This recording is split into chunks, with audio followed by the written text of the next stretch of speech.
السلام علیکم ناظرین، چائے کا استعمال صدیوں سے جاری ہے اور آج بھی شاید ہی کوئی گھر ایسا ہو جہاں پر چائے کا استعمال نہ کیا جاتا ہو۔ دکھ سکھ کی محفل میں چائے کو ایک خاص مقام حاصل ہے اور ہمارا کوئی بھی ایونٹ ہو وہ چائے کے بغیر ادھورا سمجھا جاتا ہے۔ ہزاروں سالوں سے پانی کے بعد دوسرا سب سے زیادہ پیا جانے والا مشروب چائے ہی ہے۔ ناظرین اکرامی، ایک تحقیق کے مطابق 2737 BC یعنی کہ 4760 سال پہلے ایک چائنیز بادشاہ شینونگ تھا۔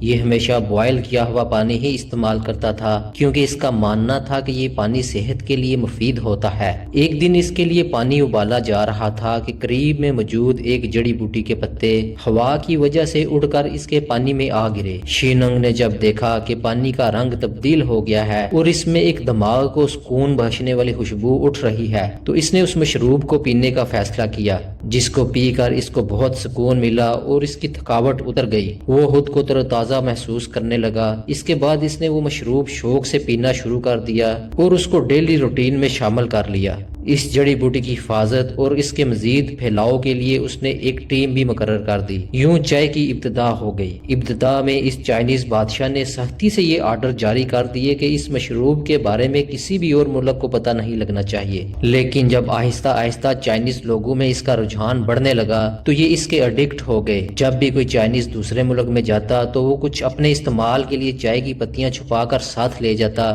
وہاں جا کر وہ خود بھی پیتا اور وہاں کے لوگوں کو بھی استعمال کرواتا۔ جب ایسٹ انڈیا کمپنی انڈیا میں آئی تو انہیں پتا چلا کہ چائنیز کچھ ایسا مشروب پیتے ہیں جو انہیں بہت سکون بخشتا ہے، تو انہوں نے اپنے ایک جاسوس کو چائنا بھیجا تاکہ وہ پتا چلا سکے کہ یہ کس چیز سے تیار کیا جاتا ہے۔ اس نے وہاں جا کر کچھ چائنیز کو ساتھ ملا کر اس جڑی بوٹی کا پتہ لگا لیا اور پھر اس کے کچھ پودے اور بیج واپس انڈیا لے آیا۔ ایسٹ انڈیا کمپنی نے اس کو انڈیا کے شہر آسام میں کاشت کر دیا اور یوں اس کی کاشت چائنا سے باہر انڈیا میں بھی بڑے پیمانے پر شروع ہو گئی۔ جب چائنا کو اس بات کا پتہ چلا تو انہوں نے بھی اسے ایکسپورٹ کرنا شروع کر دیا اور شروعات میں کچھ یورپین ممالک اور رشیا میں بیچنا شروع کر دیا۔ ابتدا میں اس کی قیمت بہت زیادہ ہوتی تھی، اس لیے یہ صرف امیر لوگ ہی استعمال کرتے تھے اور یہ ایک فیشن کے طور پر استعمال کی جاتی تھی۔ پھر جوں اس کی کاشت دوسرے ممالک میں بھی بڑھتی گئی تو اس کی قیمت کم ہوتے ہوتے یہ ہر گھر تک پہنچ گئی۔ چائے کی کاشت کرنے والے ممالک شروعات میں جب بھی کسی ملک کا سربراہ وہاں وزٹ کرتا